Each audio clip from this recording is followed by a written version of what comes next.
if you were watching Apple demonstrate the LiDAR capabilities of the new iPhone 12, you may have seen them single out JigSpace to highlight its potential. What's the last 24 hours been like for the Melbourne startup? Well, co-founder Zac Duff is on Skype now with an update. Hi, Zac. Welcome to Startup Daily. Hey, how you going? Thanks for joining us. We're great, mate. We've got great air. We're drinking non-alcoholic alcohol, and it's just going off here. Now, for you, the Apple event is like having an ad in the Super Bowl. So, how are the Jig downloads going? Yeah, it's been a pretty hectic 24 hours. And I was just thinking that this morning, actually, about the Super Bowl analogy. But we've seen a 5x increase in all the traffic across our platform since then. So it's just been wild, the response we've got to it, and across all our channels, social media, email marketing, everything. It's been taken up by all our users and across the board. So we couldn't be happier with how it's happened. Yeah, congrats. So tell us about the process of being involved. Had it been in the pipeline for a while, or a week ago did you get a call up from Apple? How did that play out? So I think if you make the best stuff in the world, you get on that stage. So that's the way that we've approached it. And since 2017, when we launched our app on the App Store, we've been downloaded more than 4 million times. We have a 4.8 out of 5-star rating. We're really the best in our space in the world. So from that, you get opportunities, and this is one of those. So it's really exciting for us, and we just love the opportunity to show what we do on a stage this big. So for people who are not familiar, explain JigSpace to them, or what you guys are up to, because it is a pretty cool story. Yeah, so we're a platform to create and share 3D presentations for anything. So the world we're trying to build is you're able to look at anything and ask, how does that work? How do I fix that? What's that made of? And the answer is immediately available in front of you in 3D, and you can interact with it and pull it apart. So it's kind of, it's a very big step change in the way that we consume knowledge.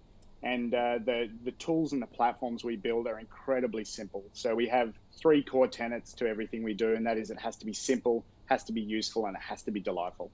And we've followed through that. Now, the thing about the new Apple iPhone is it's got this tech in it that is going to make it work even better for what you do. Do you just want to explain to people what all of that means?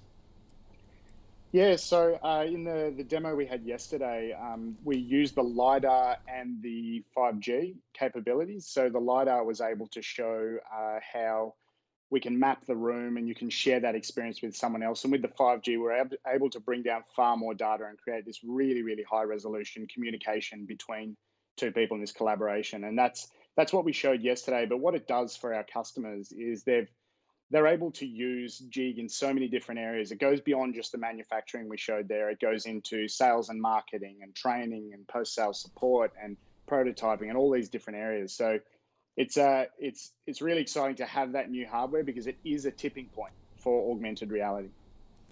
Now, you say that we learn better in 3D. In terms of the customers that are downloading your app and the tech, how much of an increase have you seen in the education space in 2020 as that has just made this massive shift to online?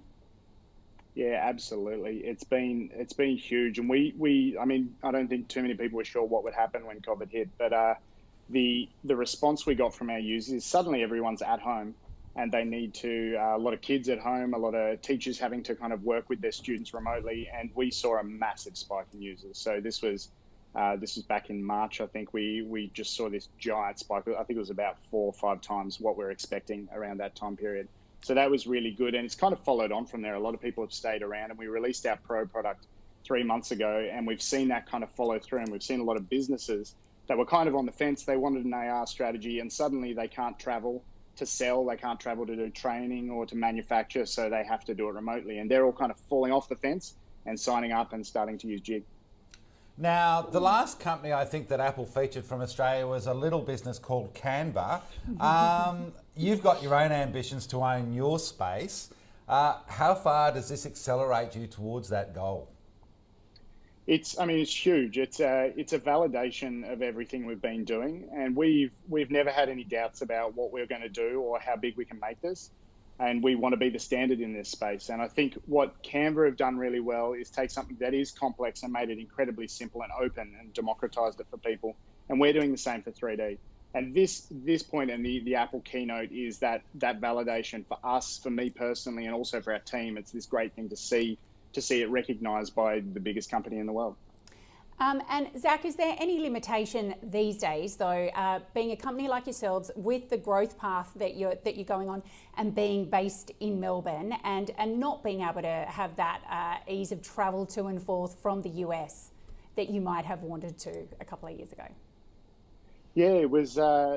We had a lot of plans to go over to the US this year, and they all kind of got shut down. Which was, it's been interesting. It means I've travelled less, which is cool. But it does mean some of the opportunities we have had to go on to Zoom. But it hasn't actually dramatically changed what we were doing, and it gave us a bit of time to really put our heads down and focus on building the product and getting our Pro Tools out. So it has actually been really good. I think it's strengthened us as a team and our processes and communication. So it's been a good thing for us. Mate, we are so thrilled for you, and the JigSpace story is a wonderful one. Congrats on this. I know Apple's one of your great fans and a customer, which is really important, and you've got some really cool ones like Medtronic and Hino. We hope a few CEOs are jumping on the phone right now to give you a buzz, and we get to cover that story a little bit down the track. All the best, and thanks for joining us, Zac Duff. Thank you. Now, you're one of the investors in JigSpace. We are indeed. Company. What drew you to it, and how excited were you about yesterday morning? Well, yesterday morning was huge. I just saw you had Zac on, and firstly, that should be inspirational for other Australian founders, and should hopefully motivate Australian founders to get out there and work on innovative solutions. Zac and his co-founder Numa are an amazing co-founding team. They have very complementary skill sets. In terms of technical ability, vision, strategy, and their passion, as would have come out in that interview with Zac, is sky high. And for us, the founding team is kind of the center of our investment thesis. The second, and I think probably most important thing with respect to JigSpace, we've seen a bunch of AR, XR apps, is the usability. So any non-technical user like myself can just download JigSpace and start within 10 seconds. So I urge your audience to go and download JigSpace today. Oh no, it looks like amazing technology, that's for sure. Whether it's craft knitting marketplace like Bellish, JigSpace, as we've mentioned, has had some huge success lately. But you can go all the way back to the beginning to